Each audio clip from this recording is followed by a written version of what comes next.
if we look at Hume's fork, right, we had synthetic propositions on the one hand, and across from synthetic proposition were a posteriori. Right? Then we had analytic propositions on the other, and across from analytic propositions were a priori. The classical synthetic a posteriori proposition, a cat is on the mat. Or the cat is on the mat. The classic analytic a priori proposition, a bachelor is an unmarried man is a bachelor. The argument is, Kant is saying, and this is Hume's sort of rendition, what Kant does is he tries to articulate the conditions for the possibility of the synthetic a priori. It would seem at first pass that an attempt to articulate the synthetic a priori is fundamentally contradictory. He says it himself. Metaphysicians prior to him would have said that this is an impossibility. The question is, why would, prior to Kant, the interpretation of the existence of the synthetic a priori be impossible? For Kant, it would be because the synthetic is dependent on experience. And the a priori is independent to. So it seems like a contradiction, right? To say that it's synthetic a priori seems to be the case. It seems to be suggesting that what you're trying to claim, your judgment that you're trying to claim, is going to both be dependent on experience and independent to experience at the same time, which is a contradiction. Kant has to address why it is not a contradiction, and we'll see in a moment why it's not a contradiction, and moreover talk about the function that the synthetic a priori has as the ultimate condition for the possibility of understanding all metaphysical truths. So that's a mouthful, but we'll make sense of it shortly. Okay. The governing question, and before I forget, if you want to follow along, just click the banner or the link in the description box. It'll take you to the PDF. As the lecture progresses, the PDF will get bigger, and you can sort of just use it to follow along in your notes as I lecture. The governing question is, how are synthetic propositions a priori possible? And you can see from that question where the seeming contradiction lies. There isn't a viable contradiction, there's a seeming contradiction. The seeming contradiction is, how can we talk about synthetic propositions which are a priori, right? It seems to be conflictual, right? Synthetic propositions by definition are dependent on experience. A priori propositions are independent to experience, so how can we talk about this being possible? And further, what function does it have, or would it have? Well, we'll talk about that. So now that we understand what Kant is attempting to do, and also how he's going about approaching his analysis in the Prolegomena, we can look at what his motivations are. First bullet point underneath the main assertion. Kant is emphasizing that the rational cognition, right, when we talk about rational cognition, right, he's emphasizing that when we refer to rational cognition, for Kant, he is strictly referring to synthetic cognition, right? When he talks about rational cognition for Kant,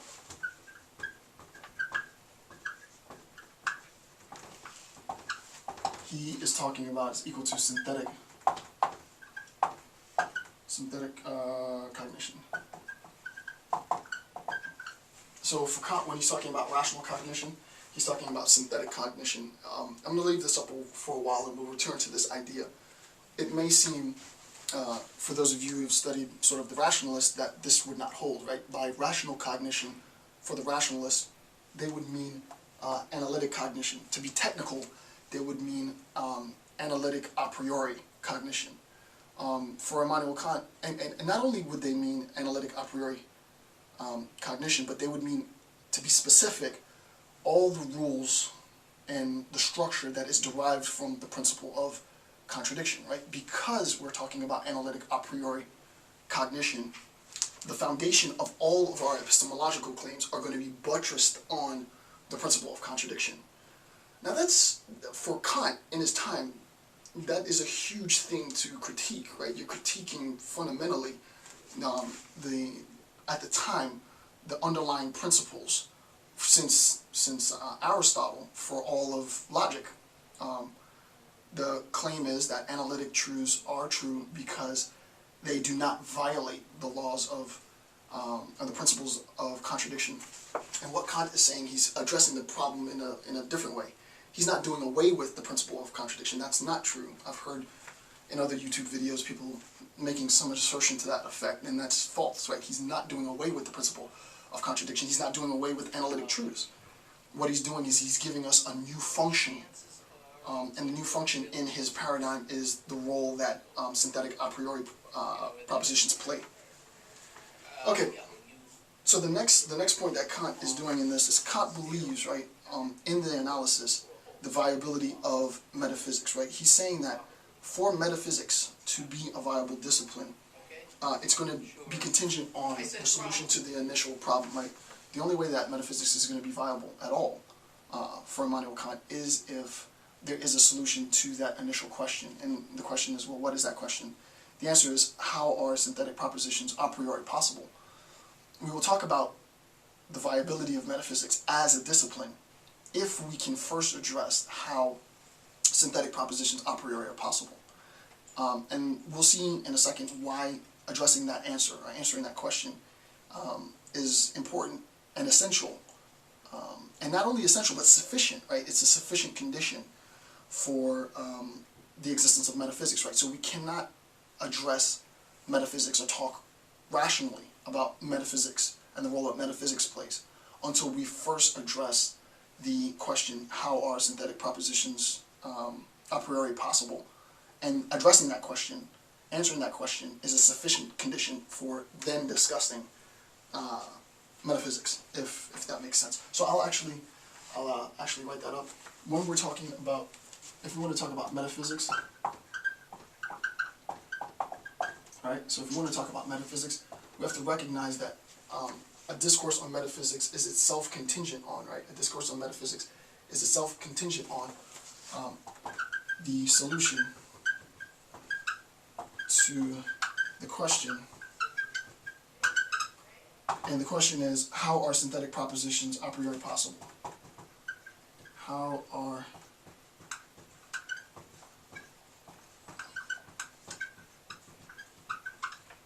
propositions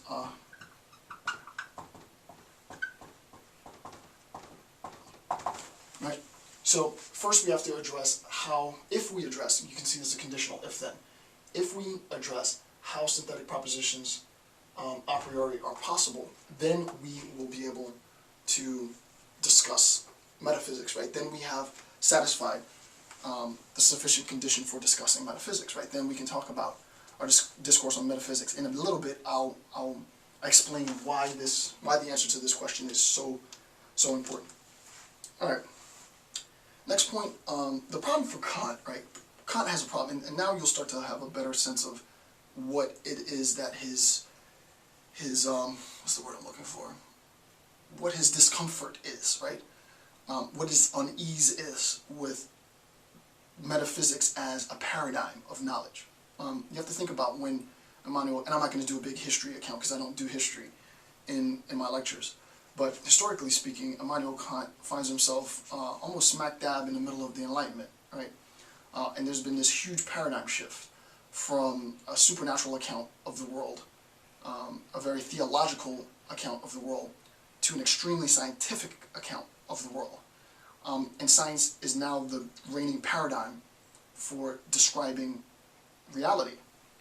Metaphysics, for Kant, seems to have sort of the old residual of theology, though he doesn't say it properly, right? This is not in Kant, but it doesn't have the same rigor that pure mathematics and pure natural science, which I'll discuss in a second, has.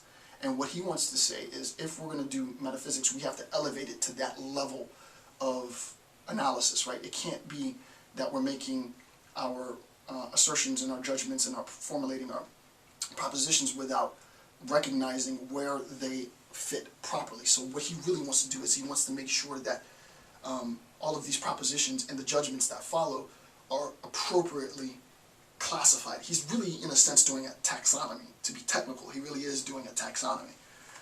And I haven't seen it expressed in this way, but I would say that he's doing sort of a taxonomy of our cognitive abilities, right? He's doing a taxonomy of our cognitive abilities, right? And I'll talk about what that means in a second.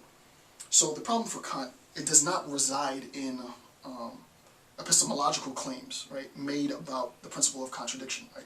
So for him, there isn't a problem with any epistemological claims made as a result of the principle of contradiction. You know, a man is a bachelor is an unmarried man, an unmarried man is a bachelor. Sure, no problem.